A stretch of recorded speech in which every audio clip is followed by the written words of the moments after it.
नमस्कार दर्शकवृन्द, यहाँहरू सबैलाई कार्यक्रममा हार्दिक स्वागत गर्दछु। गैर-आवासीय नेपाली संघको अधिवेशनका प्रक्रियाहरू भइरहेका छन् र विभिन्न राष्ट्रिय समन्वय परिषदका अधिवेशन र निर्वाचन सम्पन्न भएको छन्। केही एनसीसीहरूमा यो निर्वाचनको प्रक्रियामा संघलाई बदनाम गर्ने गरेर अथवा यसका शुभचिन्तकहरूलाई चिन्तित बनाउने गरेका क्रियाकलापहरू र निर्वाचनका क्रियाकलापहरू भएका छन्।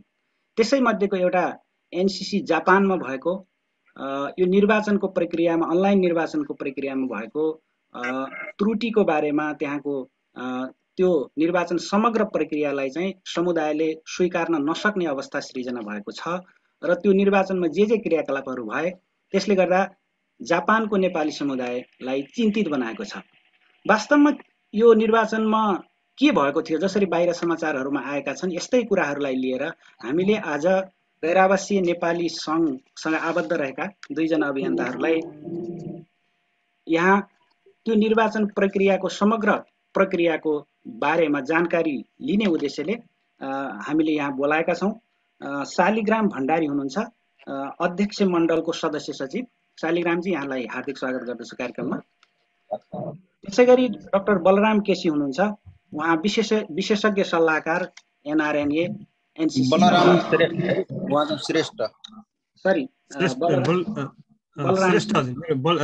श्रेष्ठ है, म चाहिँ सरी बलरामजी, यहाँलाई कार्यक्रममा स्वागत छ। त्यसैगरी हामीसँग केही समयपछि नेपाल पत्रकार महासंघ जापान शाखाका अध्यक्ष मोहन घले पनि जोडिँदै हुनुहुन्छ। म यहाँहरूलाई कार्यक्रममा स्वागत गर्न चाहन्छु र सबभन्दा पहिला म डाक्टर बलराम श्रेष्ठजीलाई सोध्न चाहन्छु, वास्तवमा तपाईँ त्यो संस्थाको एउटा सल्लाहकार, एउटा गार्जियन, यो समग्र प्रक्रिया हुँदै गर्दाखेरि यो प्रक्रियाले चाहिँ वास्तवमा त्यहाँको सोसाइटीलाई र यो समग्र गैर-आवासीय नेपाली संघको अभियानलाई कस्तो असर परेको जस्तो लाग्छ र वास्तवमा भएको चाहिँ के हो? धन्यवाद ओमजी, तपाईले यहाँ मलाई मौका दिनुभयो आफ्नो जापानको विषयमा के भन्ने विषयमा। जापानमा यसपल्टको निर्वाचनमा यो जुलाई 30 तारिकमा निर्वाचन हुने भन्ने कुरा निर्णय भयो। जुलाई 30 तारिकमा निर्णय हुने भन्ने कुरा भइसकेपछि सबै साथीहरूले फर्म भरे र करिब 9000 जनाले सदस्यहरूले फर्म भर्नुभयो, पञ्जीकृत सदस्यहरूले। 9000 जनाले भरिएकोमा निर्वाचन भन्दा अगाडि नै निर्वाचन समितिले एउटा टेस्ट भोटिङ गरियो। त्यो टेस्ट भोटिङ गर्दाखेरि करिब 30 to 35% भनेको 3000 भन्दा बढी जनालाई चाहिँ इमेल अथवा मेसेज गएन। इमेल पनि पठाउने र यदि फोनहरू छ भने त्यसमा चाहिँ एसएनएसबाट चाहिँ मेसेज पठाउने भन्ने सहमति भएको थियो। इमेल अथवा मेसेजहरू चाहिँ 3000 भन्दा बढी मेम्बरहरूलाई नगएको कुरा पूर्व अहिलेको जुन कार्य समिति छ, जुन 1921, त्यो कार्य समितिको साथीहरूले थाहा पाउनुभयो। अनि त्यो थाहा पाइसकेपछि जुलाईको 20 तारिकमा चाहिँ के छ भने त्यो यसलाई कसरी गर्ने किन गएन भनेर चाहिँ आइसिसी का मेम्बरहरू र यो एमआई सिस्टम चाहिँ यो म्यानेजमेन्ट गर्ने साथीहरूसँग मिटिङ गरियो। त्यो मिटिङ गर्दाखेरि चाहिँ त्यो एमआई सिस्टम सञ्चालन जो गरेको छ, जो एनआरएनले जुन भेन्डरसँग लिएको छ अथवा चाहिँ जो सफ्टवेयर बनाउने एउटा चाहिँ भेन्डर रहेछ, त्यो लगभग जापानमा रेमिटेन्स कम्पनी सञ्चालन गरेको कम्पनीहरूको सफ्टवेयर बनाउने एउटा भेन्डर रहेछ। त्यो भेन्डरको नाम इनकेयर भन्ने रहेछ र त्यो भेन्डरको नाम इनकेयर रहेछ र त्यो भेन्डरको प्रबन्धक भनौँ अथवा त्यति बेलाको आधिकारिक मान्छे भनेको अनुप शेरचन भन्ने नाम चाहिँ हामीले विभिन्न प्रमाण रेकर्डहरूबाट हामीले पत्ता लगायौँ। उहाँले चाहिँ के भन्नुभयो भने यो चाहिँ हामी कहाँ काम गर्ने कर्मचारीहरू थिए, ती कर्मचारीहरू चाहिँ के अरे यो विनीत श्रेष्ठ अनि अरू लगायतका मान्छेहरू चाहिँ हामी कहाँ काम गर्ने मान्छेहरू थिए, जसले चाहिँ यो एमआई सिस्टम लाई बनाउनलाई सपोर्ट गर्यो। अनि उनीहरूले काम छोडेर गइसकेपछि ल गएको 6 महिना जति भयो, तर त्यो सिस्टमको सबै ताला चाबी चाहिँ उहाँहरूसँगै थियो। त्यो भएको हुनाले उहाँहरूले चाहिँ यो चाहिँ म्यानुपुलेट गरेको हो, हामीले गरेको होइन भन्ने चाहिँ त्यस्तो किसिमको एउटा चाहिँ अडियो रिकर्ड 23 मिनटको निस्क्यो। त्यो 23 मिनटको अडियो रिकर्ड निस्केपछि चाहिँ त्यति बेलाको कार्य समितिले ल यो चाहिँ गलत भएको रहेछ, यसलाई सच्याउनु पर्यो भन्ने कुराहरू भयो। र जापानमा भएका आइसिसी का जिम्मेवार साथीहरूले के भन्नुभयो भने हामी यो चाहिँ इन्भेस्टिगेसन गर्छौँ र यो जसरी भए पनि जुलाईसम्ममा निर्वाचन गरेन भने इन्टरनेसनल यो अन्तर्राष्ट्रिय समन्वय परिषदमा हामीले भाग लिन पाउँदैनौँ, जापानको सहभागिता रहँदैन। त्यो भएको हुनाले तपाईहरुले हामीलाई सहयोग गर्नु पर्यो, हामी 30 तारिखसम्ममा निर्वाचन गरौँ र अनि त्यसपछि त्यो बीचमा यो जो इमेल नगएका साथीहरू हुनुहुन्छ त्यो साथीहरू र त्यो 3000 मध्येमा 1700 जनाको चाहिँ के छ भने इमेल नै चेन्ज गरिएको छ, इमेलको आइडी नै चेन्ज गरिएको छ। त्यो हामी पत्ता लगाएर हामी कारबाही गर्छौं। त्यो कारबाही चाहिँ हामी 31 तारिखको दिनमा गर्छौं र यदि 30 तारिखमा रिजल्ट भइ नै हाल्यो भने पनि यदि कोही जितेर आए भने त्यो जितेर आएका मान्छेहरू मध्ये त्यो एमआई सिस्टमलाई म्यानुपुलेट गर्ने मान्छेहरू परेछन् भने हामी उहाँहरूलाई पनि कारबाही गर्छौं। त्यो तपाईहरुले चाहिँ हाम्रो वचन हो भनेर के छ भने यहाँको आइसिसी को साथीहरूले हामीलाई भन्नुभयो र त्यति बेलाको कार्य समितिको साथीहरू र हामी म पनि के छ भने त्यो एउटा चाहिँ यो विभिन्न समितिमा रहेको हुनाले अनुगमन समितिमा रहेको हुनाले आइसिसी को अब साथीहरूले नै त्यति भनिसकेपछि हामीले विश्वास गर्नुपर्ने कुरा भयो। त्यो विश्वासलाई के छ भने उहाँहरूले एउटा चाहिँ जुन वचनबद्धता गर्नुभएको थियो त्यो चाहिँ पुरा गर्नु भएन। तथापि त्यसको कुनै लिखित छैन, यो मौखिक मात्रै थियो आश्वासन? होइन, त्यो कार्य समितिको मिटिङहरुमा पनि धेरैचोटि भएको छ र 24 तारिखको दिनमा चाहिँ ओसाकामा अधिवेशन हुनुभन्दा एक दिन अगाडिको कार्य समिति प्लस अनुगमन समिति आइसिसी को मिटिङ हुँदाखेरि म पनि अनुगमन समितिको सदस्य भएको कारणले त्यहाँ हुँदाखेरि कोषाध्यक्षज्यूले त्यसपछि चाहिँ यो तपाईको आरसी एसिया पेसिफिक रिजनल कमिटीको कोअर्डिनेटर ज्यूले अनि त्यसपछि डेपुटी कोअर्डिनेटर ज्यूले सबैले के छ भने हाम्रो अगाडि उहाँहरूले हामीलाई प्रमिस गर्नुभएको, त्यो प्रमिस चाहिँ हामीले पुरा गरेन र बिग्रेको कहाँ हो भने त्यो 1700 जना जसको इमेल बिगारिएको छ उहाँहरूको पनि इमेल सच्याइएन र पठाइएन। अर्को कुरो अरु जुन साथीहरू जुन 1200 भन्दा बढी साथीहरूलाई इमेल पठाइएन, यसरी त्यो नपठाएको पनि जस्ताको त्यस्तै गरियो। खाली एउटा भुल भुलैयामा मात्रै के छ भने गरेको हुनाले यो एमआई सिस्टम नै के छ भने म्यानुपुलेट गर्न लगाइएको हो कि यो भविष्यमा के छ भने यो आउँदा दिनहरुमा यो अपग्रेडिङ पदहरुमा आइसिसीमा उठ्नका लागि हतारो भएको कारणले एनसीसी का निर्वाचनहरुलाई चाहिँ के छ भने तपाईको कब्जामा पारिएको हो कि यो सेटिङ गरिएको हो कि भन्ने हामीलाई एकदमै शंका चाहिँ लागिरहेको थियो। त्यो कुरा पुष्टि चाहिँ के भने त्यो तपाईको हामीले अनुसन्धान गर्यौं 31 तारिखको बिहान। त्यसमा चाहिँ अब उडिसाबाट भोट हालिएको, नेपालबाट भोट हालिएको, एउटा कम्प्युटरबाट चाहिँ तपाईको 603 वटा भोट हालिएको, त्यो प्रुफहरु चाहिँ के छ भने हाम्रो आईटी को ग्रुपले पत्ता लगाइसकेपछि हामीले त्यो भन्यौं।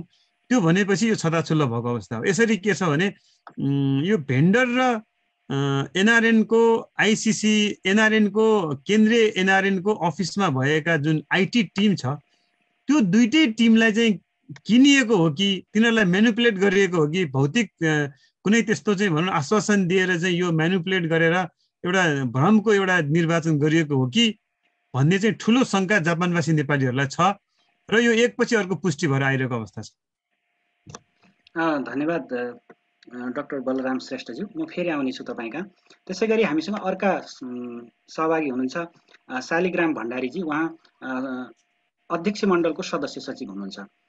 शालिगजी, अध्यक्ष मण्डल समग्र यो निर्वाचनको प्रक्रियामा कहीँ कतै यस्ता किसिमका सानोतिनो गल्ती हुँदाखेरि पनि त्यो पुरा त्यसलाई चाहिँ सच्याउन सक्ने, निर्देशन गर्न सक्ने भनेर अध्यक्ष मण्डल बनाइन्छ। र यो एक किसिमको बिहारी शैली भनौँ अथवा यो एकदमै निकृष्ट किसिमको जुन प्रक्रिया त्यहाँ देखाइयो, त्यसमा तपाईँहरूको हस्तक्षेप नपुगेको हो कि अथवा त्यो तपाईँहरूले चाहिँ हस्तक्षेप गर्दा गर्दै त्यसभन्दा पछाडिका जुन निर्वाचनका प्रक्रियाहरू भए त्यो पनि भयो, यी सबै कुराहरू छरपष्ट भइसकेपछि पनि फेरि शपथ ग्रहण गर्ने कुराहरू पनि भयो। तपाईँहरूले हस्तक्षेप गर्न नसक्नु भएको हो अथवा के भएको हो?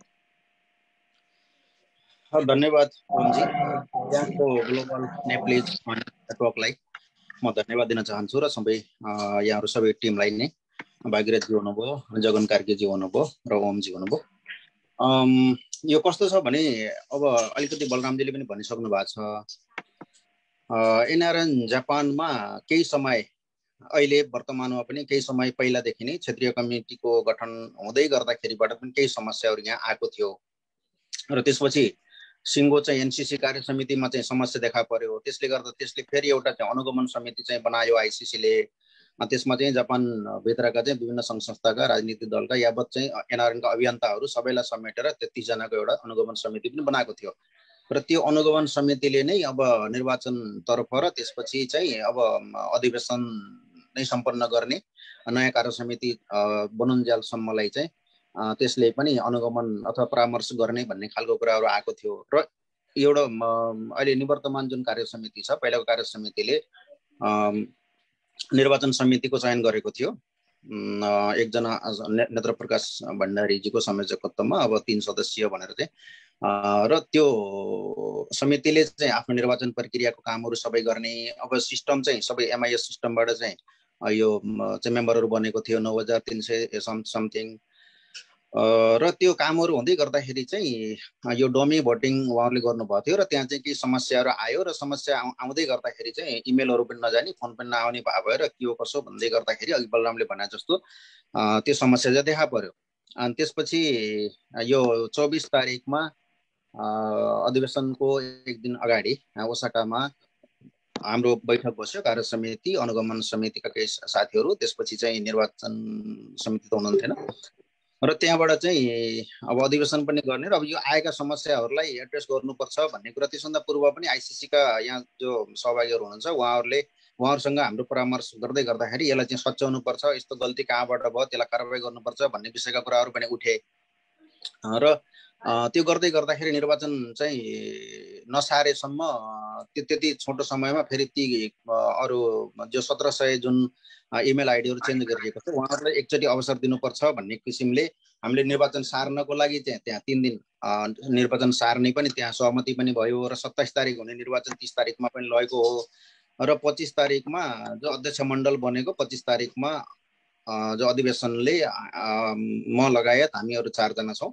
हामी 5 सदस्यीय चाहिँ एउटा कार्य समितिको प्रस्तावमा अधिवेशनको हलले अनुमोदन गरेर जुन अध्यक्ष मण्डल बनायो र त्यसपछि हामीले पनि हाम्रा कामहरू गर्दै थियौँ र अलिकति थोरै चाहिँ के छ भने अब यो निर्वाचन समितिले उहाँले आफ्नै ढङ्गबाट प्रोसेस गरिराख्नु भएको थियो, त्यहाँनिर हामीले धेरै इन्टरफेयर चाहिँ गरेनौँ र सरसल्लाह गर्ने क्रममा उहाँलाई अनुरोध गर्दाखेरि हामी 3 दिन सार्न चाहिँ सफल भइयो। तथापि त्यहाँ भित्रका सिस्टमहरू इत्यादि कुराहरू चाहिँ उहाँहरूको आफ्नै भनौँ तरिका थियो, हामीले त्यहाँ धेरै चाहिँ इन्टरफेयर गर्ने कोसिस पनि गरेनौँ र हाम्रो त्यहाँ त्यतिखेर धेरै पहुँच पनि नरहेको अवस्था पनि छ र सामान्यतया अब 30 तारिक चाहिँ इलेक्सन भयो र 8 बजे करेक्ट 8 बजेर 5 मिनटमा चाहिँ त्यो घोषणा पनि सबै कुराहरू यो उहाँहरूको सेड्युल अनुसारले चाहिँ 10 बजे गर्ने भन्ने भएको थियो। फेरि हामीले पनि के सोच्यौँ भने अब यो 1-2 घन्टा तलमाथि गर्दै गर्दा फेरि शङ्का उपशङ्काहरू उत्पन्न हुन सक्छ,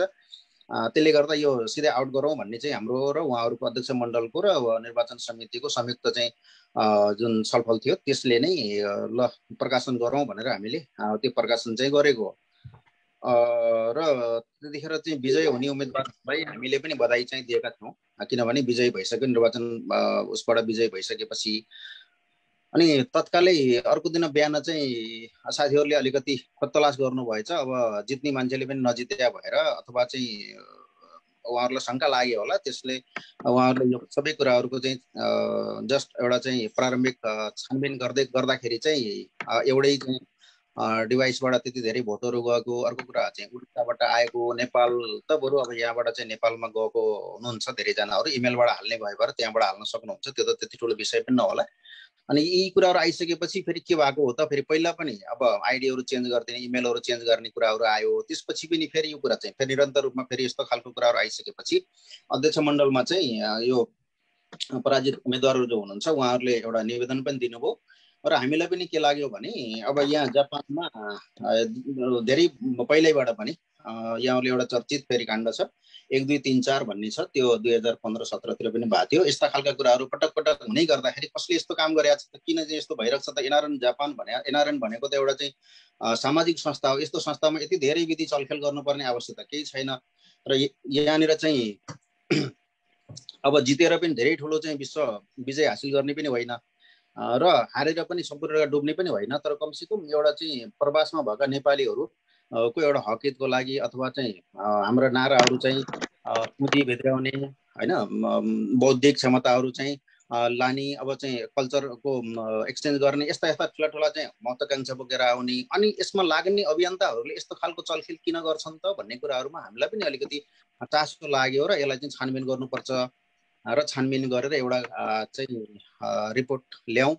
अब ती कुराहरू चाहिँ फगत अब शङ्काको भरमा पनि हुनसक्छ, यो के हो त भनेर हामीले चाहिँ 5 सदस्यीय एउटा छानबिन समिति पनि तयार गरेको अवस्था चाहिँ हो। र छानबिन समितिले पनि आफ्नो कामहरू गरिरहेको छ, गर्दै हुनुहुन्छ उहाँहरूले। अझै त्यो रिपोर्टहरू कम्प्लिट रूपमा आइसकेका छैन। र यता चाहिँ अब अहिलेको जुन वर्तमान कार्यसमिति छ, कार्यसमितिले शपथ गराउन पनि खाएर अब त्यो काम चाहिँ सञ्चालन गर्दै गरेको अवस्था छ भने हामीले चाहिँ अब त्यो छानबिन समितिको चाहिँ जुन रिजल्ट छ त्यो पर्खेर अनि त्यसको आधारमा चाहिँ के कस्तो चाहिँ कुराहरू छ हैन, यसलाई चाहिँ अध्ययनको रूपमा हामीले अहिले हेरिरहेको अवस्था छ। धन्यवाद। म तपाईँ कहाँ फेरि आउँछु। म फेरि डाक्टर बलराम श्रेष्ठसँग गएँ।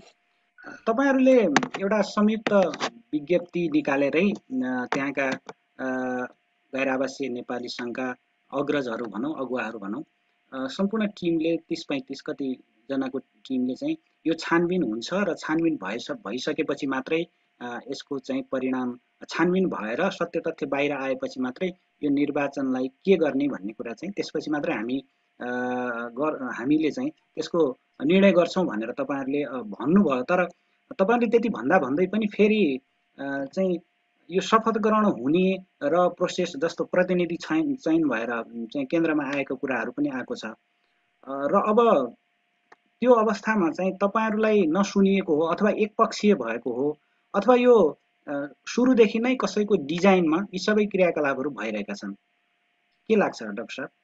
अब अहिलेसम्मको यो तथ्यहरूको विश्लेषण गर्दाखेरि होइन, यो निर्वाचन सुरु भएदेखि अहिलेसम्मको तथ्यहरूको विश्लेषण हुँदाखेरि चाहिँ यो एमआई सिस्टमलाई नै पेनिट्रेसन गर्न लगाइएको देखिन्छ। त्यो चाहिँ अब जहाँसम्म लाग्छ अब कसले भनेर नाम त अब हामीलाई थाहा छैन होइन। तैपनि यो एमआई सिस्टम जो बनाइएको छ त्यो बनाउने मान्छेहरू र एनआरएनको केन्द्रीय कार्यालयमा आइटी सेक्सनमा बस्ने मान्छेहरू, यो दुईटा टिमलाई कसै न कसैले चलाइरहेको देखिन्छ। यो चलाएर चाहिँ के छ भने स्वस्थ निर्वाचन हुन नदिएको देखिन्छ र जसलाई भोट हालियो त्यो मान्छेलाई भोट नगइकन अर्कै मान्छेलाई भोट गएको काउन्टिङ हुने खालको सिस्टम चाहिँ एमआई सिस्टम हो कि जस्तो मलाई लाग्छ। त्यो भनेको चाहिँ के भने अब अलि महत्त्वाकांक्षा बढी बोकेर अहिले भएको पद भन्दा पनि अब अपग्रेड हुनका लागि यो निर्वाचनबाट जित्नुभन्दा बरु सिस्टमलाई नै दुरुपयोग गरेर जित्दिउँ न भन्ने खालको हो कि जस्तो लाग्छ। त्यो चाहिँ के भने तथ्यहरूले एकपछि अर्को जनाइरहेछ। जस्तै हामीहरू सबैले यो तथ्य हो है भनेर हामीले पत्ता लगाइसकेपछि त्यो प्रमाण समेत राखेर हामीले आइसिसीमा कुमार पन्तजी लगायत महामन्त्री हाम्रो महासचिव भनौँ न हाम्रो हेमराज शर्मा, सम्पूर्ण उपाध्यक्षज्यूहरू, त्यसपछि परराष्ट्र मन्त्रालयको एनआरएन डेस्कमा, त्यसपछि हामीले नेपाल जापान स्थित रहेको राजदूतावासमा, हामीले सबै ठाउँमा अथवा निर्वाचन समितिमा हामी सबै ठाउँमा निवेदन हाल्यौँ।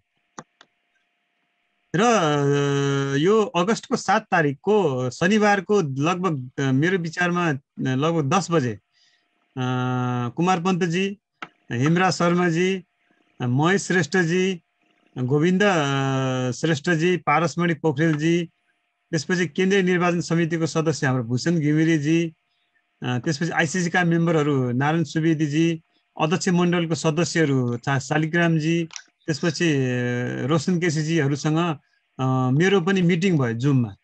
र के सहमति भएको थियो भने 13 तारिकसम्ममा यो निर्वाचन गरिएको डेटा चाहिँ छानबिन समितिलाई जिम्मा लाउने, त्योभन्दा अगाडि जिम्मा लाउने र 13 तारिकसम्म छानबिन समितिलाई रिजल्ट ल्याउन लाउने, अनि त्यो रिजल्ट ल्याएको आधारमा शपथ ग्रहण गराउने। अब त्यो रिजल्टमा चाहिँ के हुनसक्छ, अब त्यो रिजल्टको आधारमा त्यो रिजल्टमा चाहिँ कसको चाहिँ काउन्टिङ राम्रो भएको छ अथवा भएको छैन, अथवा चाहिँ अन्य के हो त्यो कुरा पत्ता लगाएर गर्न लाउने भन्ने सहमति भएर त्यो अनुसारको पत्र आइसिसीले निर्वाचन समितिलाई दिएको थियो। तर त्यो पत्र दिँदा पनि के छ भने निर्वाचन समितिको हाम्रो नेत्र भण्डारीजी हुनुहुन्थ्यो, उहाँले जबरजस्ती के गरिदिनु भयो भने मलाई चाहिँ मैले त सुनेको होइन, तर मेरो साथीले सुनेको, मलाई चाहिँ पत्र त पठाए, तर फेरि पत्र सँगसँगै फोन गरेर पत्र आए पनि शपथ चाहिँ गराउनु है भन्ने पनि मलाई चाहिँ के छ भने दबाब आयो। त्यो भए हुनाले मैले चाहिँ गर्न बाध्य भएँ भनेर उहाँले के छ भने पछि भन्नु पर्यो त्यो शपथ गराइसकेपछि होइन। र उहाँले शपथ गराएर 1-2 दिनसम्म चाहिँ यतिसम्म गर्नुभयो कि म यो डाटा चाहिँ अदालतले नमागुन्जेल म दिन्न, यो डाटा चाहिँ जबसम्म अदालतमा मुद्दा हालेर मलाई मागिँदैन म कसैलाई दिन्न, अदालतमा मुद्दा हालेर मागुन्जेल करिब 3 महिना लाग्छ, त्यति बेलासम्म म दिन्न, त्यति बेलासम्म यो कार्यसमिति काम गरिसकेका हुन्छ। अनि यही कार्यसमितिले चाहिँ के छ भने छानबिन गर्ने हो, त्यो अहिलेको छानबिन समिति चाहिँ विघटन हुन्छ भन्ने कुरा पनि उहाँले बोल्नु भएको छ। त्यो भएकोले यो सबै एकपछि अर्को क्रमहरू जोड्दै जाँदा यसलाई विश्लेषण गर्दाखेरि के देखिन्छ भने यो प्लानिङ गरेर यो मान्छेहरूलाई नेता बनाउने, अनि ती मान्छेहरूको आधारमा भविष्यमा हामी चाहिँ आइसिसीमा जित्ने अथवा चाहिँ नेता बन्ने भनेर किन प्लानिङ गरेर चाहिँ गरेको देखिन्छ। अहिले यो जो मान्छेहरू जित्यो भने चाहिँ ती मान्छेहरू चाहिँ तपाईँको 25% मान्छेहरू चाहिँ के छ भने म कसरी जितेँ भने मलाई नै विश्वास भएको छैन सर भनेर मलाई फोन गर्नुहुन्छ क्या। त्यो भएको हुनाले के छ भने यो जित्नेहरूलाई पनि थाहा भएन कि म कसरी जितेँ भनेर। यो पक्कै पनि मलाई कस्तो लाग्छ नेपालमा नीतिको पोलिसी करप्सन भन्छ नि, संसदमा अथवा चाहिँ सरकारले अलि खराब मन्त्रीहरूले नेताहरूले खराब नीति बनाएर यो भ्रष्टाचार गर्छन्। त्यस्तै यो खराब किसिमको एउटा चाहिँ भनौँ न यो कम्प्युटर सेटिङ गरेर हामी नेपालीहरूलाई झुकाइएको हो कि जापानवासी नेपालीलाई झुकाइएको हो कि भन्ने जस्तो लाग्छ मलाई। त्यो भएर यो बाइ द वे हुन गएको होइन कि यो प्लानिङ योजना अनुसार भएको देखिन्छ। त अब हामी जापानमा बसेको हुनाले अलिकति हामी टेक्नोलोजीसँग नजिक हुने साथीहरू अलि टेक्नोलोजी पढ्ने साथीहरू पनि बढी भएको हुनाले हामीले पो पत्ता लगायौँ त पहिला। तर अरू देशमा पनि धेरै विवादहरू भइरहेछ, उहाँहरूलाई त त्यो थाहै छैन बिचरा उहाँहरूलाई। अब कुनै देशमा अहिले लन्डनमा, पोर्चुगलमा, बेल्जियममा पनि विभिन्न देशहरूमा पनि विवाद चाहिँ भइरहेको छ, तर यसरी डेटा ल्याएर यस्तो छ है भनेर देखाउन सकेको छैन उहाँहरूले। अब त्यो थाहा नपाउनेहरूलाई त भित्रभित्रै थाहै नपाउने गरेर के छ भने यो गरेको देखिन्छ भने जापानमा चाहिँ हामीले थाहा पायौँ र बल्ल यो कुरा बाहिर आएको। यदि यो थाहा नपाइदिएको भए त यो त वर्षौँसम्म चलिरहन्थ्यो र एउटा झुन्डले के छ भने यो एनआरएन कब्जा गरिरहने र नेपालीहरूको भनौँ न एउटा चाहिँ नेतृत्व गरिरहने र त्यहाँ चाहिँ आफ्नो के स्वार्थ पुरा गर्नुपर्ने हो त्यो पुरा गरिरहने खालको कामहरू चाहिँ गर्नको लागि गरिएको हो कि जस्तो मलाई लाग्छ। डाक्टर साहब, मैले फेरि तपाईँलाई सोधिहालेँ, तपाईँले जसरी हामीले डेटाहरू अथवा त्यहाँभित्र भइरहेको टेक्नोलोजीको विषयमा हामीलाई जति जानकारी भयो र त्यसको आधारमा हामीले गलत भइरहेको छ भनेर पत्ता लगायौँ भन्नुभयो, तर त्योभन्दा अगाडि त्यो कम्पनीको विश्वसनीयता जसले निर्वाचन गर्ने जिम्मा लियो त्यसले त्यो निर्वाचन गर्ने जिम्मा लिएको कम्पनीको विश्वसनीयता अथवा त्यसको भोलि जस्तो तपाईँले अहिले भर्खरै भन्नुभयो अनुसार चाहिँ कोर्टले मागे मात्रै म चाहिँ डकुमेन्ट्सहरू दिन्छु भनेर निर्वाचन आयुक्तले भनेका कुराहरू, यी सबै कुराहरूमा चाहिँ तपाईँहरूले त्यतिखेर अथवा जो साथीहरूले अहिले विरोध गरिराख्नु भएको छ, जो साथीहरू चाहिँ निर्वाचन प्रक्रिया ठिक भएन यो सिस्टमले गलत गर्यो भनिराख्नु भएको छ, उहाँहरूले चाहिँ त्यो आधारहरू के थियो त्यो कम्पनीलाई विश्वास गर्ने अथवा त्यसलाई भोलि कोर्टले माग्दाखेरिमा कोर्टलाई त्यो आधिकारिक संस्था हो अथवा अडिट हुने खालको एजेन्सी हो कि होइन भन्ने कुराहरू तपाईहरुले त्यसको चाहिँ कन्फर्म नगरेर गर्दाखेरि यो अवस्था आएको हो। अनि यसमा चाहिँ के छ भने अब यो सुन्नुस्, यो सिस्टम ल्याएको भनेको अब एनआरएन को आइसिसी को टिमले हो हैन। यो आइसिसी को टिमले हामी यो एमआई सिस्टमबाट निर्वाचन गराउने भनेर जहाँसम्म लाग्छ यो पहिलोचोटि जस्तो लाग्छ। अब आइसिसीले ल्याइसकेको कुरालाई एनसिसीहरूले त्यसलाई चाहिँ भनौँ न विरोध गर्ने कुरा त्यति भएन, विश्वास गर्ने कुरा भयो। तर जब यो प्रक्रियामा छ नि, प्रक्रियाहरू हुँदै गयो, जस्तै निर्वाचनको प्रक्रियाहरू गर्ने, निर्वाचनै हुनुभन्दा अगाडि नै प्रक्रिया चाहिँ बिग्रिँदै गयो कुरो एनसिसी का साथीहरूले थाहा पाउनुभयो। 20 तारिक नै के थाहा पाइयो भने 3000 जनालाई मेल पठाइएन, 1700 जनाको मेल चेन्ज गरिएको छ। त्यसपछि निर्वाचनको दिनमा पनि तपाईको त्यो 3000 साथीहरूलाई मेल गएन। निर्वाचन समितिले पनि के गरेको छ भने 4 चोटि 5 चोटि के छ भने त्यो एमआई सिस्टमलाई उसले के भनेको थियो भने हामीलाई 29 तारिकको दिनमा हामी एकचोटि यो सबैलाई 9 बजे 30 तारिकको जुलाईको 30 तारिकको 10 बजे सबैलाई 9 पठाउँछौँ, त्यसपछि लक गरिदिन्छौँ, त्यसपछि हामी 8 बजेसम्म रातिको 8 बजेसम्म हामी चलाउँदैनौँ भनेको थियो। तर उहाँहरूले 4 चोटि 5 चोटि के छ भने फेरि बार दोबारा तेबारा चौबारा मान्छेलाई मेल पठाएको स्वीकार गर्नु भएको छ। त्यो भएको हुनाले यो सबै के छ भने नियोजित ढङ्गले गरिएको छ। अब हामीले त्यो कुरा त विरोध गरिहाल्यौँ। त्यो भए यो जुन 22 तारिकदेखि नै एकपछि अर्को निर्वाचनको प्रक्रियामा गर्नुपर्ने यो सिस्टम छ त्यसलाई चाहिँ उहाँहरूले त्रुटि हुँदै गल्ती हुँदै एनसीलाई फकाउँदै गरेको देखिन्छ। त्यो भएको यो त अब के अविश्वास त हामीमा छँदै थियो, तैपनि अब गर्छन् कि हुन्छन् कि भनेर अब आइसिसीका सबै पदाधिकारीहरूले ओडै दिइसकेपछि अब गर्छौँ नै भनिसकेपछि विश्वासको आधारमा गर्ने कुरा भयो हैन। तर के भने यो प्रक्रिया नै के छ भने एकपछि अर्को गल्ती हुँदै गएको छ र कोर्टले नमागुन्जेलसम्म म डेटा दिन्न भनेर अडान लिएर 10 दिन 12 दिनसम्म चाहिँ डेटा दिएन निर्वाचन समितिले। जबकि त्यो निर्वाचन समिति नै के छ भने 30 तारिकपछि भङ्ग मान्नुपर्छ। त्यो 30 तारिकको 8 बजेपछि उसको कुनै अधिकार हुँदैन। अब त्यतिसम्म चाहिँ जबरजस्ती गरियो। यसको मतलब के हो भने त्यो निर्वाचन समिति पनि त्यो ग्रुपको सहयोगीको रूपमा मतियारको रूपमा सहभागी भएको देखिन्छ। त्यो भएर एउटा के भने जापान जस्तो यस्तो सिस्टम भएको देशमा बसिरहँदा काम गरिरहँदा यहाँको चाहिँ सिस्टमसँग बगिरहँदा हामीलाई चाहिँ पुरै के छ भने बिहारको सिस्टममा पारियो भन्ने हाम्रो भनाइ हो। त्यसलाई छानबिन गरिपाउँ भन्ने हाम्रो भनाइ हो। तर आइसिसीमा जो अधिकार प्राप्त अहिले पदीय रूपमा बस्नु भएको छ उहाँहरू त्यो पटक्कै मान्नुहुन्न, गर्नुहुन्न। हाम्रो अगाडि गर्छौँ भन्नुहुन्छ, तर अघि भने जस्तै म चिठी चाहिँ पठाउँछु तर शपथ चाहिँ गराउनु है भनेर भन्ने खालको दोहोरो भूमिका के छ भने उहाँहरूले खेल्नुभयो।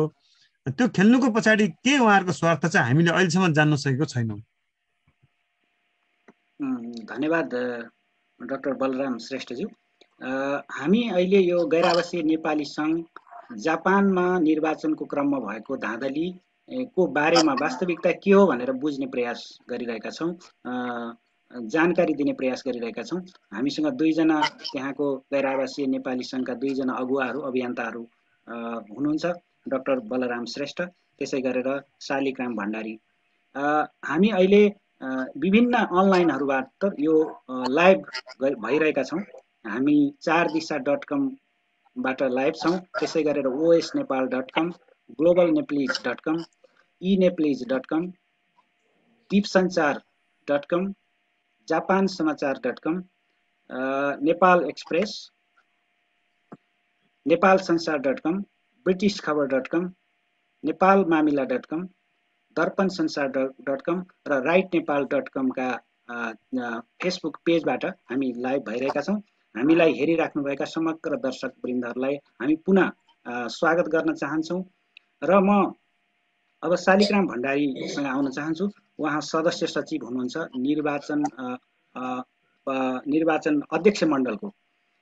यो अब चाहिँ के हुन्छ, तपाईहरु जस्तो भोलि आज अब अन्तिम दिनमा तपाईहरुको निर्वाचनको प्रक्रिया नै विवादमा छ र त्यसपछि प्रतिनिधि चयन गर्ने कुराको आज अन्तिम दिन हो। अब यसले केन्द्रीय निर्वाचनलाई कस्तो किसिमको असर पर्छ र त्यहाँको एनसीसी को चाहिँ प्रतिनिधित्व हुने नहुने के देख्नुहुन्छ, अथवा यो समग्र प्रक्रियालाई चाहिँ एउटा सेफ ल्यान्डिङ गरेर सबै नेपालीहरूको जसरी एउटा सामाजिक संस्थाप्रति त्यहाँका नेपालीहरूको अथवा संसारभरि रहेका नेपाली समुदायको जुन एउटा आस्था र विश्वास छ त्यसलाई टिकाउनलाई चाहिँ तपाईँहरूको प्रयास के हुन्छ शालिग्राम भण्डारी सर? हजुर, अब सर्वप्रथम त यो लाइभ हेर्नुहुने सम्पूर्ण दर्शकहरू श्रोताहरू जति हुनुहुन्छ उहाँहरूलाई चाहिँ म फेरि पुनः हाम्रो तर्फबाट स्वागत गर्न चाहे, धन्यवाद दिन चाहे। अब वास्तवमा चाहिँ यो समस्या त्यति ठुलो थिएन होला, तर चाहिँ निरन्तर रूपमा यसलाई चाहिँ बढाउँदै गरिएको छ। अब प्रष्ट भाषामा भन्दाखेरि के छ भने हामी अध्यक्ष मण्डल चाहिँ त्यो अधिवेशनको हलले चाहिँ अनुमोदित गरेर बनेको अध्यक्ष मण्डल हो र यसलाई चाहिँ सकियो भनेर चाहिँ आफ्नो ढङ्गबाट निर्वाचन समितिले पनि तपाईँहरूको औचित्य छैन भनेको छ। अब निर्वाचित सदस्यहरू उहाँहरू हुनुहुन्छ, उहाँहरूले पनि हामीसँग खास कुनै पनि किसिमको परामर्श गरेको अवस्था चाहिँ छैन र यहाँको आइसिसीले पनि हामीलाई कुनै पनि किसिमको तपाईँहरूको चाहिँ कार्य सम्पन्न भयो अथवा सकियो, तपाईँहरू अहिले चाहिँ यसमा हुनुहुन्न भन्ने खालको केही पनि आएको छैन। भनेको एउटा अधिवेशनले चाहिँ चुनिएको जुन अध्यक्ष मण्डल छ यसको अर्थ के हुन्छ भने अर्को कार्य समितिले कार्यभार नसम्हाल्दासम्मलाई, चाहे त्यो राजनीतिक पार्टीको सङ्गठनको अध्यक्ष मण्डल होस्, सामाजिक संस्थाको होस्, हाम्रो बुझाइ त्यो रहेको छ। अब यहाँ संस्था बुझाए व्यक्ति हुनुहुन्छ हुनुहुन्न त्यो चाहिँ मलाई थाहा छैन र अहिले पनि हामीहरूलाई चाहिँ अन्यलमा राखिएको छ। अहिले हामीहरू चाहिँ आफै स्वघोषित रूपमा भन्नुपर्छ यहाँहरूलाई, हामी चाहिँ आफ्नो तर्फबाट हामी काम गरिरहेका छौँ र अघि बलरामजीले भने जस्तो हाम्रो अध्यक्ष कुमार पन्त, महासचिव हेमराजी लगायत अब आइसिसीका यहाँका चाहिँ जो पदाधिकारी साथीहरू हुनुहुन्छ, अध्यक्ष मण्डल सबैको चाहिँ रोभरमा के भएको थियो भने यो 13 तारिक चाहिँ संयुक्त रूपमा अहिलेको नयाँ जुन कार्य समिति छ त्यसलाई चाहिँ शपथ ग्रहण गराउने भन्ने हाम्रो एउटा चाहिँ सहमति भयो र त्यसअनुसार हामी त्यही तयारीमा थियौँ। अब एकाएक चाहिँ 8 तारिकमा अध्यक्ष मण्डललाई पनि जानकारी नगराइकन उहाँहरूले निर्वाचन समितिको चाहिँ संयोजकले एकल रूपमा आएर उहाँले चाहिँ यहाँ शपथ ग्रहण चाहिँ गराउनुभयो। अनि हामी पनि एउटा अचम्म के पर्यो भने अब यो पनि हाम्रो व्यक्तिगत चाहिँ प्राइभेट कम्पनी त थिएन, हामीलाई पनि केही साथीहरूले अथवा चाहिँ जापानवासी नेपालीहरूले अलिकति विश्वास गरेका मान्छेहरू पनि थियो त्यहाँनिर। तपाईँले छानबिन गरिदिनु पर्यो, सधैँभरि चाहिँ यो अनैतिक कार्यहरू चाहिँ यो संस्थामा भइरहे, हामीले आफ्नो भोट चाहिँ हाल्न पाएनौँ।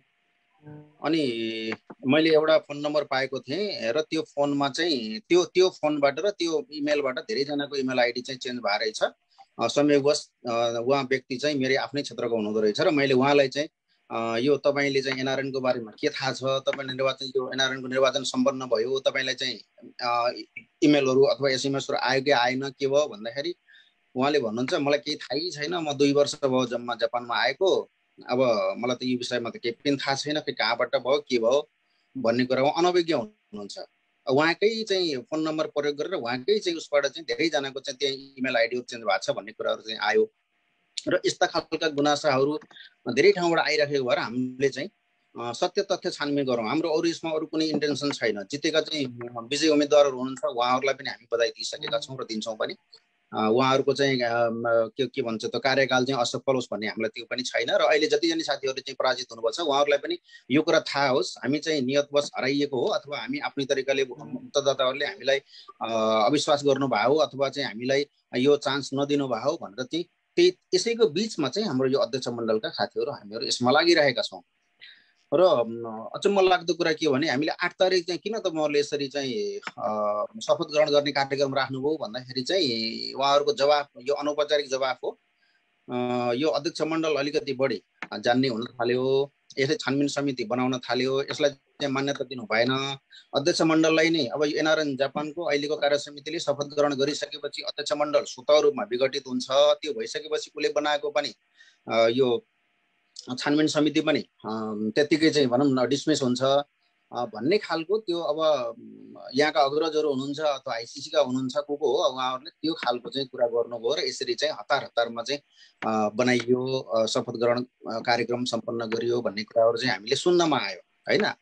र उहाँहरूले त्यो भन्दै गर्दा पनि एनआरएन जापानको यो एनआरएनको अभियानमा हामी लामो समयदेखि हामी निरन्तरमा लागिरहेका छौँ र लाग्ने पनि छौँ।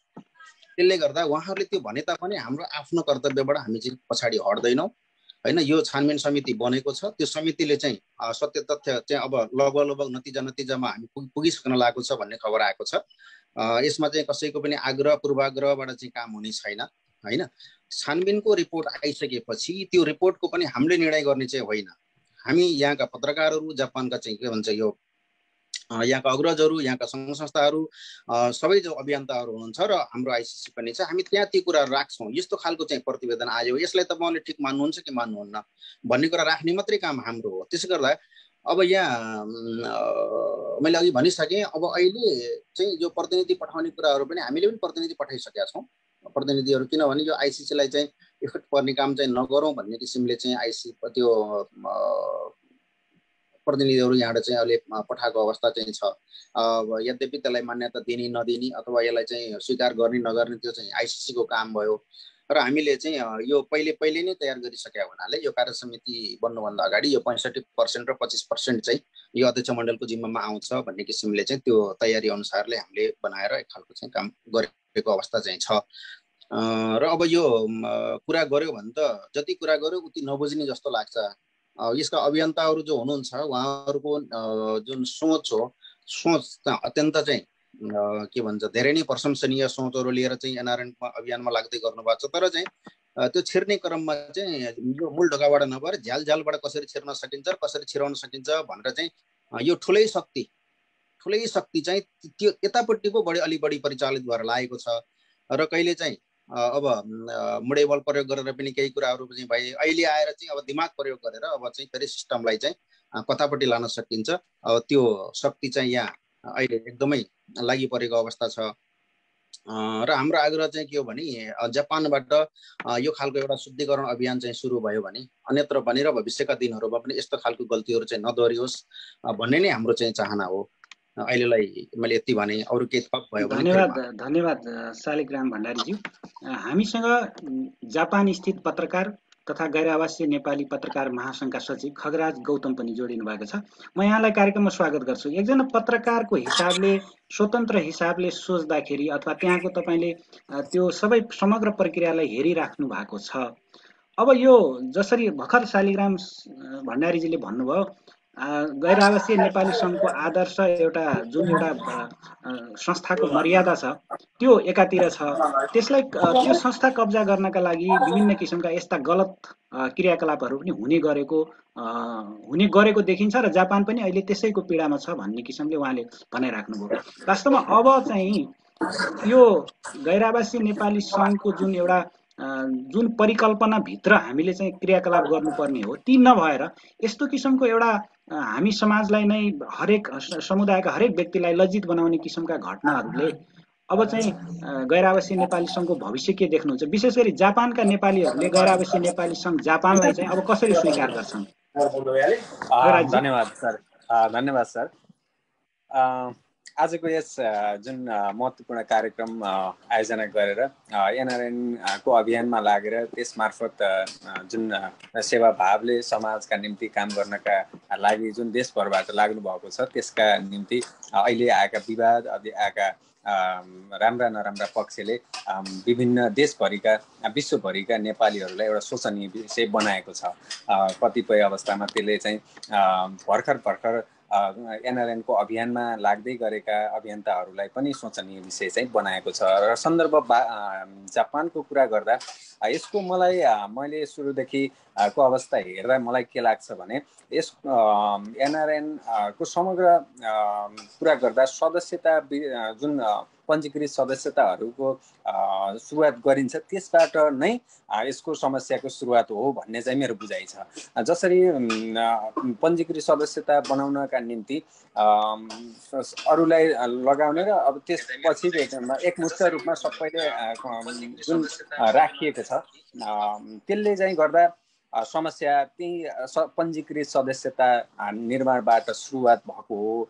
र त्यसपछिका पञ्जीकृत सदस्यता बनाउँदा चाहिँ जापानको सन्दर्भमा हेर्ने हो भने एकमुष्टमा सबैका परिचय पत्रहरू अथवा सबै आवश्यक वैयक्तिक विवरणहरू सङ्कलन गर्ने, त्यसमार्फत चाहिँ जम्मा गर्ने र उनीहरूका वैयक्तिक विवरणहरू पनि एकमुष्टमा राख्ने गरेर त्यहाँबाट समस्या सिर्जना भएको हो भन्ने चाहिँ मेरो बुझाइ छ। र अर्को पछिल्ला दिनमा आएको यो निर्वाचनसँग सम्बन्धित जुन कुरा छ, यहाँका विधानलाई पनि मैले नजिक राम्रोसँग हेर्न पाएँ। विधानले पनि कतिपय सन्दर्भमा निर्वाचन समितिकै सन्दर्भमा त्यसको बारेमा केही बोलेको छैन, लगायत लेखा प्रणाली अथवा लेखा को बारेमा यसले केही बोलेको छैन। त्यही विधानमा पनि केही समस्या भएको हुनाले एनसिसी जापानको सन्दर्भमा केही चाहिँ समस्या मैले देख्छु।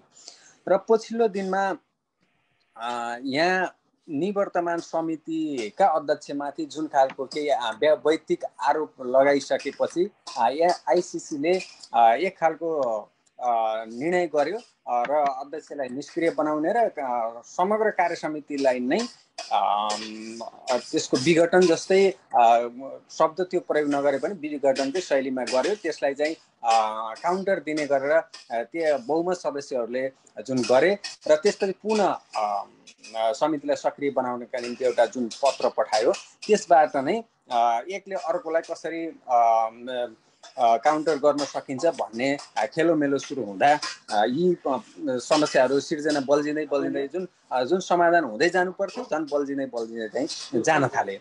र अर्को यहाँ निर्वाचन समितिका सन्दर्भमा पनि मलाई के लाग्छ भने, हुन त उहाँ डाक्टर साहब पनि हुनुहुन्छ, पहिला 3 जनाको सदस्य 3 समितिको सदस्य थियो निर्वाचन समिति। एकजनालाई चाहिँ केही सामाजिक सञ्जालमा केही शब्दहरूको प्रयोगले गर्दा उहाँले राजीनामा दिनुभयो।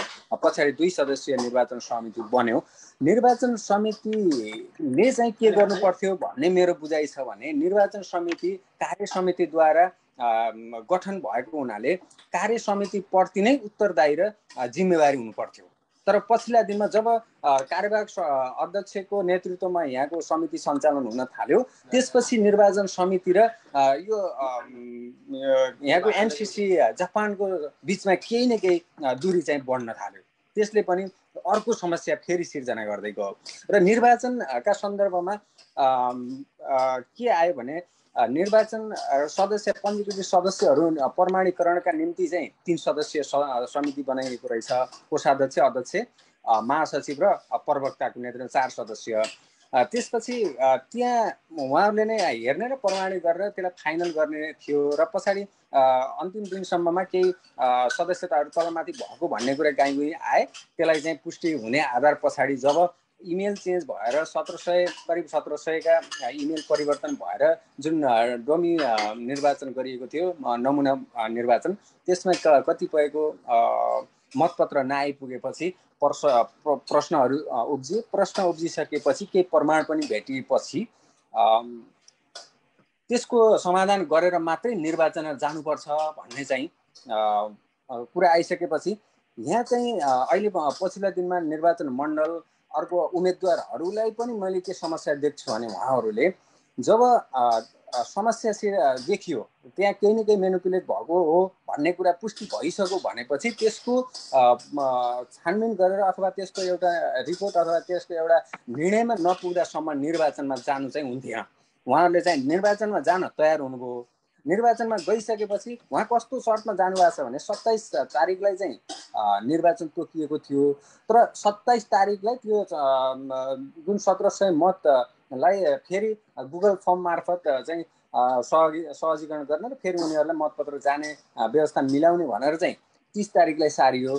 तर उहाँहरूको आन्तरिक सहमति के भएको भन्ने कुरा बाहिर आयो भने 31 तारिक त्यसको रिपोर्ट आउँछ र निर्वाचित भएका मान्छे भए पनि कारवाही गरेर त्यो उसको चाहिँ पद चाहिँ खारेज हुन्छ भन्ने सहमति हामी निर्वाचनमा गएको भन्ने चाहिँ उम्मेदवारहरूले भन्नुहुन्छ। तर त्यही नै उहाँहरूको गल्ती हो। अहिले डाक्टर बलराम सरले जुन नेतृत्व गर्नुभएको छ असन्तुष्ट पक्ष भनौँ 30 जनाको, तर उहाँहरूले त्यो अडान हिजै राख्नु पर्थ्यो। 31 गते आउने रिपोर्ट 30 गते पनि आउन सक्थ्यो। 30 गते चाहिँ रिपोर्ट ल्याउँ र 31 गते हामी निर्वाचनमा जाउँ भनेको भए अहिलेका यी समस्या चाहिँ आउँथेनन्। अब त्यहीँबाट सिर्जना भयो। पछि उडिसाबाट भोट हाले, काठमाडौँबाट हाले भन्दा अर्को पक्षको दाबी चाहिँ के छ भने, ग्लोबलाइजेसनको सन्दर्भमा इन्टरनेटको माध्यमबाट जुन ठाउँबाट हाले पनि केही समस्या हुँदैन भन्ने चाहिँ उहाँहरूको कुरा छ। तर यो समस्या चाहिँ उहाँ उम्मेदवारहरूसँग निर्वाचन आयुक्तले छलफल गराउँदा नै के भन्नु पर्थ्यो भने, तपाईले त्यो 1700 को यथार्थ रिपोर्ट बाहिर नआएसम्म हामी उम्मेदवारहरूले चुनावमा भाग लिँदैनौँ, निर्वाचनमा भाग लिँदैनौँ भन्नु पर्थ्यो। निर्वाचन अध्यक्ष मण्डलले पनि यसको रिपोर्ट नआएसम्म हामी निर्वाचन बनाउनौँ भन्नु पर्थ्यो। तर उहाँलाई चाहिँ दुईटै पक्षले त्यो गर्नु भएन। त्यहाँ चाहिँ आफ्ना केही कमजोरी भइसकेपछि अहिले पछाडि निर्वाचन सम्पन्न भइसकेपछि मत परिणाम उहाँहरूका पक्षमा नआएपछि बोलेको भन्ने कुरालाई बल पुग्न गयो। र अर्को चाहिँ त्यसपछि चाहिँ 30 गते सम्पन्न भइसकेपछि 30 गते बेलुका नै डाक्टर बलराम सरले केही तथ्याङ्क सहित तथ्यका आधारमा केही चाहिँ सामाजिक सञ्जालमा कुरा राख्नुभयो र केही जुम मिटिङहरू पनि भए। त्यसबाट छानबिन समिति भयो, उहाँले पत्र पनि पठाउनु भयो, पत्र अध्यक्ष मण्डललाई एउटा छानबिन समिति बनायो। तर अर्को पक्ष निर्वाचित भएको पक्षले त्यो छानबिन समितिलाई मान्ने पक्षमा गएन। समाधान कहाँ निस्किन्थ्यो भने निर्वाचन भइसक्यो, अब यो छानबिन समितिले केही न केही खालको रिपोर्ट दिइसकेपछि त्यसको आधारमा बरु छिटोभन्दा छिटो दिने र त्यसकै आधारमा एउटा निर्णय गरेर शपथ ग्रहण गराउनुपर्छ भन्नेतर्फ दुवै पक्ष लाग्न खोजेको भए समाधान निस्किन्थ्यो। एक पक्षले गर्न नै हुँदैन शपथ ग्रहण, यो रोक्नु पर्छ कसरी भन्ने, अर्को पक्ष जसरी हुन्छ शपथ ग्रहण गर्ने भनेर एक अर्काका बिचमा झन् दूरी घट्ला भन्दा दूरी बढ्दै बढ्दै जाँदा चाहिँ अहिलेको स्थिति आएको छ। र अहिले शालिग्राम सरले पनि भन्नुभयो, हामीले पनि के अरे आइसिसीमा के भन्छ मतदान गर्नेहरूको हामीले पठाएका छौँ 60 र 65% र 25% को नामावली। र यता अर्को अहिले शपथ ग्रहण गरेको समितिले पनि पठाएको छ भनेपछि त अझै यो समस्या अझै बल्दिने। एउटा आइसिसीले चाहिँ एउटा निर्णय दिन नसक्नु नै एउटा समस्या हो। र यसको अन्तर्यमा के कुरा छ भने मलाई लाग्यो आइसिसीमा जो केन्द्रमा यहाँबाट प्रतिनिधित्व गर्न चाहनु भएको छ, आइसिसीका जो अहिले जिम्मेवार पदमा हुनुहुन्छ उहाँहरूले नै सुरुदेखि नै आफ्नो निर्वाचनमा मतलाई केन्द्रमा राखेर यहाँका सबै कुरा निर्णय गर्दा नै यहाँको समस्या बल्झेको। अहिले सरले भन्नुभयो एक पक्षसित एक थरी बोल्नु भएको छ, अर्को पक्षसित उही व्यक्ति अर्को थरी बोल्नु भएको छ भनेपछि उहाँहरूले खालि के मात्रै गर्नुभयो भने जो नेता हुनुहुन्थ्यो आइसिसीका नेताहरू, उहाँले चाहिँ के गलत गर्नुभयो भने आफूलाई जहिले पनि मत आउँछ कि आउन्न, यो पक्षलाई मैले गर्दा मेरा मत घट्छन् कि घट्दैनन्, बढ्छन् कि बढ्दैनन् भनेर केन्द्रमा राखेर जुन कुरा गर्नुभयो त्यही नै यो समस्याको चुरो हो। त्यो चुरो कुरोलाई चाहिँ अहिले अझै बल्झिँदैछ। यसलाई चाहिँ एउटा छानबिन समितिको रिपोर्ट आएर त्यसका आधारमा चाहिँ जो प्रबुद्ध व्यक्तिहरू पनि हुनुहुन्छ, संस्थापक अध्यक्ष जापानको एनआरएनको राजन प्रधान सहितको टिमले चाहिँ जुन गरेको छ त्यसले दिएको एउटा रिपोर्टको आधारमा एउटा न एउटा निर्णय गरेर जाने र सबैको साझा संस्था हो, अव्यवहार्य संस्था हो भन्ने चाहिँ बनाउनु आजको आवश्यकता हो भन्ने लाग्छ सर मलाई।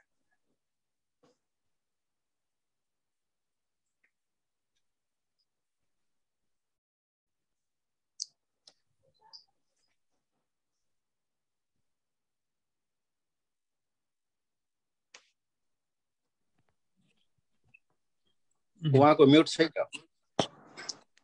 ओमजी आउट हुनुभयो क्या? भगीरथजी ओमजी आउट हुनुभयोस् ला, आउट भयोस् ला।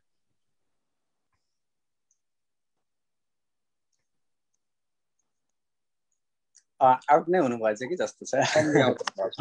नेटवर्कबाट आउट भयोस् ला।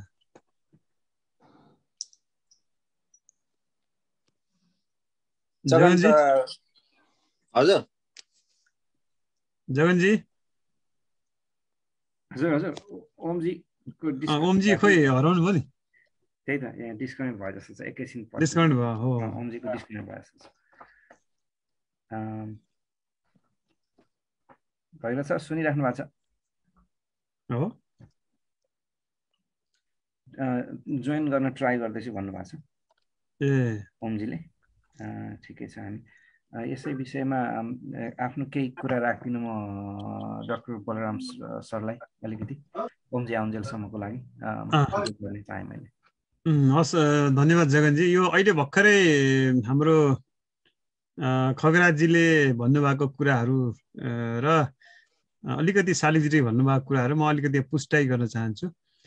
यो के छ भने निर्वाचनमा जुन छ नि निर्वाचनको प्रक्रिया हामी सबैजना के चाहन्छौँ भने निर्वाचन होस् भन्ने चाहन्छौँ के र स्वस्थ निर्वाचन होस् भन्ने चाहन्छौँ।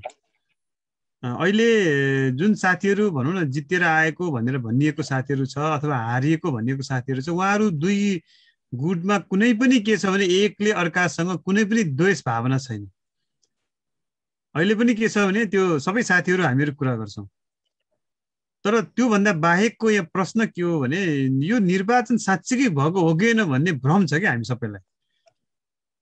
उहाँले के भन्नुभयो भने यो 1700 को इमेल चाहिँ एकचोटि चाहिँ बनाइसकेपछि त्यो चाहिँ नयाँ बनाएर फेरि सबैलाई मेल पठाउन सक्ने बनाइसकेपछि मात्रै निर्वाचन गराउने, त्योभन्दा अगाडि तपाईँहरूले त्यो नगरिन्छ मान्नु हुँदैन थियो भन्ने कुरा गर्नुभयो। के सहमति भएको थियो भने 1700 जनाको इमेललाई फेरि फर्म भराउने र त्यो 1700 जनालाई फेरि चाहिँ के छ भने एकचोटि डमी गरेर टेस्ट गरेर पठाउने, त्यो जिम्मा हामीले लिन्छौँ भन्नुभयो। तर के भने तपाईँको 1700 प्लस अर्को 1200 जनालाई 30 तारिकको बेलामा मेलै पठाइएन। अब त्यो मेलै नपठाए निर्वाचन प्रक्रिया नै त्रुटि भएन, त्यो निर्वाचन प्रक्रिया त्रुटि भयो भन्ने कुरो त्यहाँबाटै थाहा भयो नि। त्यो भएर के छ एकपछि अर्को के छ भने यहाँ चाहिँ झुक्काइएको अवस्था छ के निर्वाचन किन मान्यौँ भन्ने भन्दा पनि निर्वाचन होस् भनेर त हामी सबै चाहन्छौँ नि। अन्तर्राष्ट्रिय समितिमा जापानको प्रतिनिधित्व होस् भनेर हामी सबै चाहन्छौँ। अहिले पनि के छ हामी के भनिरहेको छैनौँ भने अन्तर्राष्ट्रिय समितिमा यो अध्यक्ष मण्डलबाट जुन प्रतिनिधित्व गराउनु पर्ने साथीहरू हुनुहुन्छ उहाँहरूलाई प्रतिनिधित्व गराउनुहोस् तपाईँहरूले, हामीले भनिरहेको छौँ त्यो कुरा। अन्तर्राष्ट्रिय समितिमा हुने कुरामा हाम्रो विवाद भएन, त्यसमा हामी पठाउन पनि सक्छौँ।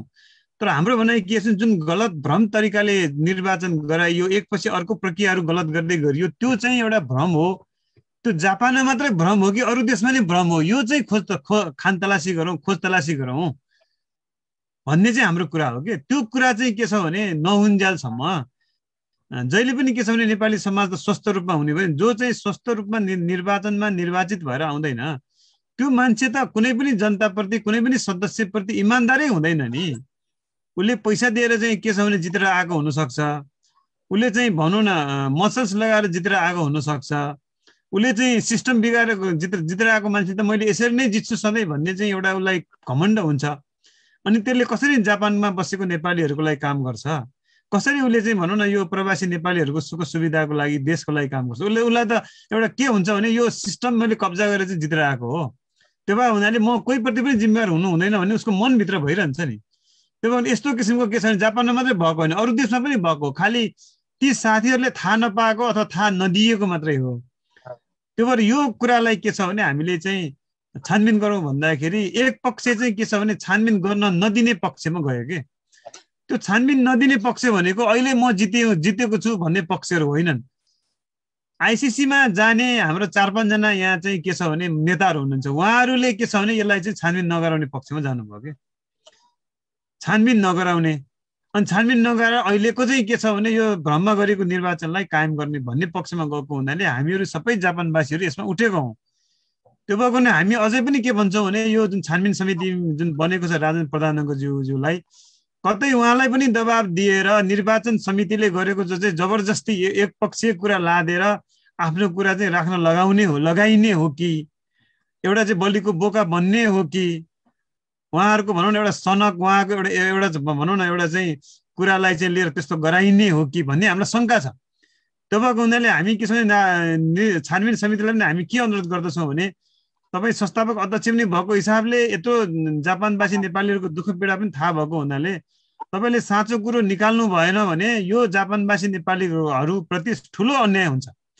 तपाईँले चाहिँ साँचो कुरो बाहिर निकालिदिनुहोस्, त्यो साँचो कुरोको आधारमा त्यसपछि हामी कार्य समिति बनाऊ। त्यसपछि चाहिँ के छ भने निर्वाचन गर्नु पर्यो भने निर्वाचन बनाऊ, कार्य समिति बनायो भने कार्य समिति बनाऊ भन्ने हाम्रो अनुरोध हो। यो अगस्तको 7 तारिकको 10 बजे मैले हाम्रो अहिलेको शिव पौडेलजीसँग मैले कुरा गरेको थिएँ। जुन निर्वाचित भयो भन्ने अध्यक्षजी हुनुहुन्छ, उहाँ हाम्रो मेरो भाइ जस्तो पनि हो, उहाँसँग कुरा भएको थियो मेरो। मैले उहाँलाई के भने 13 तारिकसम्म पर्खौँ, निर्वाचन समितिलाई हामी सबैले चाहिँ दबाब दिएर डेटा चाहिँ छानबिन समितिलाई छानबिन गर्नलाई दिउँ, उहाँले नदिएर घमण्ड गरिनु भएको छ। त्यो हामी सबै जापानवासीहरूको सम्पत्ति हो, उहाँको व्यक्तिगत सम्पत्ति होइन। त्यो नदिएको कारणले छानबिन हुन सकेका छैन। त्यो दिइसकेपछि बरु 13 तारिकसम्म रिजल्ट पनि आउँछ। त्यो दिनपछि चाहिँ यो 53 जना जो उम्मेदवार उठ्नु भएको छ त्योहरू सबैले सिग्नेचर गरेर यदि भोलि गडबड भएको छ भने हाम्रो पद स्वत गए पनि हाम्रो मन्जुरी छ है भन्ने एउटा कागजमा हामी 53 जनाले नि सही गरौँ। त्यसपछि त्यो छानबिन समितिको रिकर्ड आइसकेपछि त्यसको आधारमा हामी चाहिँ को जित्यो हो, को हारेको हो, त्यो चाहिँ हामी चाहिँ शपथ गरौँ भनेर भन्दाखेरि उहाँले हुन्छ भन्नुभएको छ। तर लगत्तै भोलिपल्ट के छ, जबरजस्ती शपथ गरियो एउटा सनकको भरमा। उहाँ चाहिँ एनआरएनको मेम्बर पनि होइन रहेछ। कसैले पछि फेरि उहाँले के भन्नु भने म दिन्न भनेको डेटा फेरि रातारात पछि 10 दिनपछि दिनुभयो। 11 तारिक जति उहाँले दिनुभयो, त्यो पनि दिनु खोज्नु भएको थिएन। अब छानबिन समितिले छानबिनै गर्न नदिने, जबरजस्ती गर्ने भन्ने कुरो त यो त कसले गर्यो त भन्ने कुरो पत्ता लगाउन जरुरी छ। पछि फेरि 8 तारिक हो कि 9 तारिक हो, मैले शिवजीसँग कुरा गर्दाखेरि त्यो त तपाईँले भन्नुभएको कुरो ठिकै थियो, तर हामीलाई माथिको मान्छेले शपथ चाहिँ लिनु है भनेर हामीलाई दबाब आयो दाइ। त्यो भए हुन हामीले दबाबको आधारमा गर्नु पर्यो भनेर अरू साथीहरूले पनि भन्नुभयो। यसरी के छ भने जित्ने भनिएका साथीहरूले चाहिँ के छ भने जबरजस्ती चाहिँ शपथ लिनु परेको अवस्था छ। र निर्वाचन जुन समिति छ त्यसले पनि किन मलाई जबरजस्ती चाहिँ फोनबाट चाहिँ शपथ गराऊ भनेर मैले गरे हुँ भन्ने अवस्था छ के।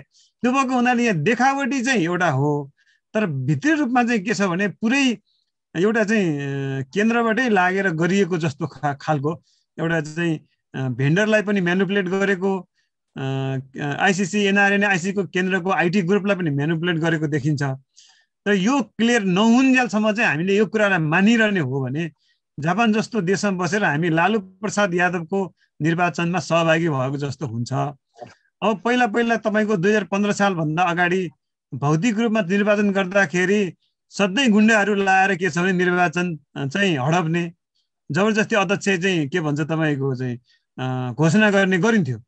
अब अहिले त उल्टो के भयो भने अलिकति त्यो सिस्टम नै किनेर, सिस्टमलाई नै म्यानुपुलेट गरेर, पैसाको प्रयोग गरेर अथवा डर ढाक देखाएर चाहिँ किन सिस्टम नै गर्ने हो। त्यो हुनाले यो गर्ने प्रवृत्तिको विरुद्धमा हाम्रो लडाइँ हो। हामी चाहिँ जित्नुपर्छ भन्ने अथवा हारिएका भनेको मान्छेहरू म नेता हुनुपर्छ भन्ने पक्षमै छैनन् क्या। अहिले खालि के छ भने यो कुरो छानबिन हुनु पर्यो, यो कुरो वास्तविकमा बजारमा आउनु पर्यो र अब स्वस्थ रूपमा हुनु पर्यो। र अध्यक्ष मण्डलले पनि के छ भने यो अभिभावकत्व ग्रहण गरेर हामी अध्यक्ष मण्डल हौँ, हामीले यो गरेको काम चाहिँ हामी जिम्मेदारी गर्छौँ भनेर गर्नु पर्यो। डोयल भूमिका खेल्नु भएन। अध्यक्ष मण्डलको साथीहरू पनि 2 जना आइसिसीमा उठ्ने भने रहेछ, उहाँहरू 2 जना पटक्कै बोल्नुहुन्न, अरू 3 जनाले मात्र काम गरेको देखिन्छ। अनि अर्को चाहिँ अहिलेको भनौँ न तपाईँ आरसी डिआरसी अहिले कोषाध्यक्षजी हुनुहुन्छ, उहाँहरू पनि फेरि उठ्ने भनेर चाहिँ भन्नुभएको रहेछ। उहाँहरू पुरै के छ भने डोयल भूमिका खेल्नु भएको छ। यस्तो प्रकारले जापानको समाजलाई तपाईँहरूले नेतृत्व गर्न सक्नुहुन्न। तपाईँहरूले राजीनामा दिनुपर्छ पनि भने मैले भनेको छु उहाँहरूलाई। त्यही भएर यो कुरा छानबिन राम्रोसँग नगरुन्जेल जितेकोले पनि जितेको भनेर लड्डु नखानु होला, हारेकोले पनि हार्यो भनेर के विस्मात मान्नु पर्ने अवस्थै छैन। भोलि जितेको कुरो साँचो हो भने हामी आफै गएर माला लगाइदिन्छौँ, त्यसमा त विवादै छैन नि भन्ने चाहिँ हाम्रो भनाइ हो। त्यो चाहिँ के छ गराउन सकिएन भने हाम्रो निर्वाचन भनेको चाहिँ लालु प्रसाद यादवले गरेको निर्वाचन जस्तो हुन्छ। यो नेपालीहरूलाई जहिले पनि भ्रममा राख्ने, विकास हुन नदिने भनेको यी माथि तरमारुवा नेताहरू बन्ने साथीहरूले हो। यिनीहरूको के छ भने वास्तविकता हामीले बाहिर ल्याउनु जरुरी छ भन्ने हाम्रो भनाइ हो।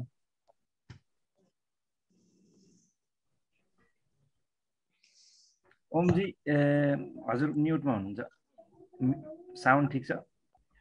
सरी, हाम्रो एउटा सानो टेक्निकल प्रब्लम आएको थियो, ओमजी डिस्कनेक्ट हुँदै थियो। Omji welcome back, over to you. Thank you so much. गर्नु होला दर्शकवृन्द, हामी मेरो अथवा केही टेक्निकल कारणले र अब हामी कार्यक्रमको अन्तिमतिर आइसकेका छौँ।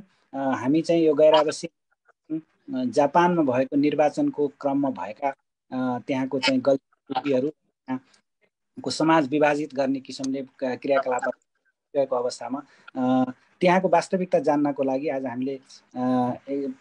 हामीले त्यहाँ पत्रकार साथीहरू र त्यहाँका गैर आवश्यक नेपाली सङ्घका अभियन्ताहरूलाई यहाँ बोलाएर लामो छलफल गऱ्यौँ र अब हामीलाई हेरिराख्नुभएका सम्पूर्ण दर्शकवृन्दलाई हार्दिक धन्यवाद दिँदै म कार्यक्रमको अन्त्यमा शालिग्रामजी अब चाहिँ प्रक्रिया के हुन्छ र अब तपाईँहरू जस्तो अहिलेसम्म भएका क्रियाकलापमा आइसिसीको पनि संलग्नता देखियो, त्यहाँको सोसाइटी पनि डिभाइडेसन भएको देखियो र अब यो समग्र प्रक्रियालाई चाहिँ सेफ ल्यान्डिङ गर्नको लागि र अब जसरी अघि हाम्रो पत्रकार साथीले भन्नुभयो जस्तै तपाईँहरूले चाहिँ त्यहाँनिर त्यो अन टाइममा चाहिँ केही कुरामा सम्झौता गरेको कारणले यो गल्ती भयो, गल्तीले चाहिँ निरन्तरता पाइरहेको छ भन्ने छ।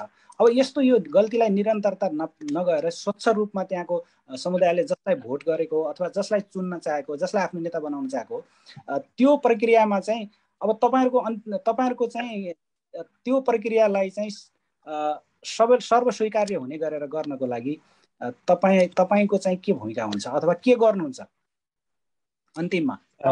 धन्यवाद ओमजी। अब वास्तवमा चाहिँ के हो भने मैले एउटा कुरा यहाँहरू सबै समक्ष स्वीकार्न पर्छ। हामी पनि त्यति सोचबुझसँग चाहिँ यो निर्वाचनमा अथवा अभियानमा लाग्दै गर्दाखेरि कतिपय चाहिँ त्रुटिहरू, कमजोरीहरू, कतिपय स्वार्थहरू हामीसँग पनि छन्। फरक के हो भने त्यसलाई चाहिँ अहिले न्यून गर्दै जाउँ र भविष्यमा चाहिँ हामीले यसलाई एकदमै जिरोमा लानुपर्छ। तर चाहिँ परापूर्व कालबाट चल्दै आएको संस्कार, संस्कृति अनि चाहिँ मान्छेका विचारहरूलाई एक्कासी चाहिँ पच्युत गर्न चाहिँ सकिँदैन र हामीमा पनि त्यो स्वार्थ छैन, हामीमा स्वार्थ थिएन भनेर चाहिँ म भन्दिनँ। म प्रति पनि त्यो छ। तर फरक के हो त भन्दाखेरि अलिकति एउटा कुनै पनि कुराको एउटा सीमा हुन्छ। जरुरीभन्दा बढी, जरुरतभन्दा बढी चाहिँ सीमा नागेर जुन कामहरू यहाँ गरिँदैछ र अब प्रश्न भन्दाखेरि चाहिँ मलाई आइसिसीको अन्तर्राष्ट्रिय समन्वय परिषदको केन्द्रीय समितिबाट नै त्यति बढी हामीले आशा गर्ने ठाउँ चाहिँ छैन र यी एनसिसीहरूमा भएका व्यथितिहरू, विसङ्गतिहरूलाई उहाँहरूले त्यति बढी चाहिँ सिरियसली लिनु भएको छैन, नजरअन्दाज गरेको चाहिँ अवस्था छ र हामीले केही गुहार पुकारहरू पनि गर्दै गर्दाखेरि पनि यथेष्ट चित्तबुद्ध जवाबहरू उहाँलाई छैन। यसको मतलब के हो त भन्दा उहाँहरू यसरी जसरी हामीले अहिले चाहिँ यसरी कुरा लिइराखेका छौँ त्यति विधि उहाँहरूबाट पनि हामीले भोलिको दिनहरूमा न्याय पाउँछौँ भन्ने चाहिँ मलाई लाग्दैन। तथापि चाहिँ हाम्रो के हो त भन्दा हामीले थालेको मिसनलाई हामी अगाडि बढाउनुपर्छ। अब यो छानबिन समिति जुन अध्यक्ष मण्डलले र आइसिसीको परामर्शमै गरे हो फेरि हामीले अब हामीले एकदम अर्कालाई आरोपित मात्रै गर्दाखेरि पनि त्यति उचित हुँदैन। अब आइसिसीका चाहिँ जो जापानबाट चाहिँ प्रतिनिधित्व गर्नुहुन्छ उहाँहरू लगायत अब केन्द्रबाट पनि हामीलाई चाहिँ तपाईँहरूले गर्नुहोस् पनि भन्नुभएको छ र फेरि हामीलाई गर्नुहोस् भन्दै गर्दाखेरि फेरि पनि अर्कोलाई पनि तपाईँहरूले पनि अगाडि बढ्नुहोस् पनि भन्नुभएको छ।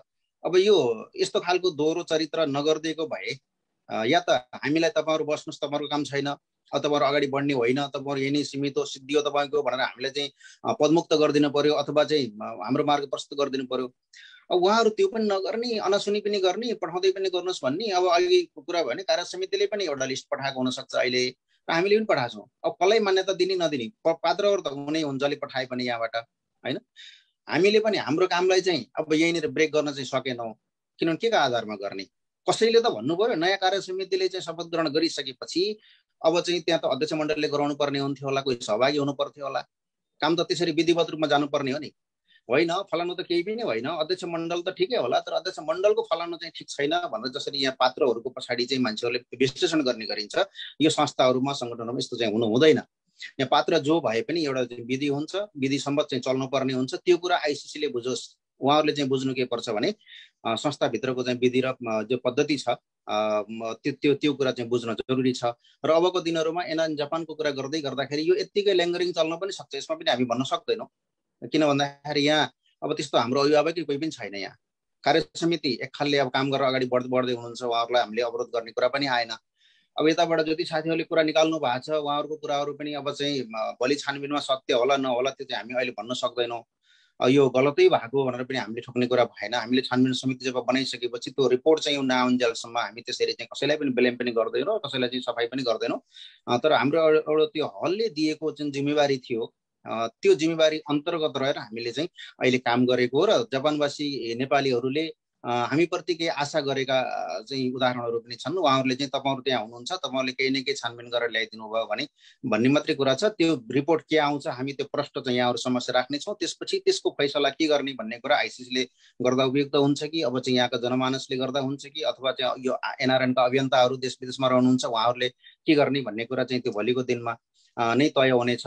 र समग्रमा चाहिँ के हो त भन्दा हामीले कमी कमजोरीहरू चाहिँ गर्दै गरेका छौँ र यसलाई चाहिँ बढाउनेतिर नलागौँ, हामी न्यूनतम रूपमा चाहिँ यसलाई कसरी न्यून गर्न सकिन्छ भन्नेतिर लागौँ र जापानको समाजलाई चाहिँ विभाजित नगरिकन अथवा अन्तर्राष्ट्रिय स्तरमा भएका नेपालीहरूलाई यो फलानाले सक्यो फलानाले सकेन म कमजोर भएँ म ठुलो भएँ भन्ने खालको गर्नुभन्दा पनि हामीले अलिकति भाइचारा र सद्भाव चाहिँ कायम राख्नुपर्छ। यो अभियानमा लागेका अभियन्ताहरूले त्यो चाहिँ सद्बुद्धि यहाँहरूलाई आओस्, मेरो चाहिँ यही नै आग्रह छ। र आजको यो जिएनएन मा यहाँहरूले जसरी चाहिँ हामीलाई यो अवसर चाहिँ दिनुभयो यसको लागि पनि म हाम्रो अध्यक्ष मण्डलको तर्फबाट र जापानवासी हामी नेपालीहरूको तर्फबाट फेरि यहाँहरूलाई चाहिँ म हार्दिक धन्यवाद पनि दिन चाहन्छु। हजुर धन्यवाद। धन्यवाद शालिग्राम भण्डारीज्यू लगायत यहाँ यो आजको कार्यक्रममा सहभागी हुनुभएका डाक्टर बलराम श्रेष्ठ लगायत हाम्रो पत्रकार मित्र खगन लगायत जगनजी, हामी सबै यहाँहरू सबैलाई धन्यवाद दिँदै यो कार्यक्रम अन्त्य गर्छु। धन्यवाद, नमस्कार।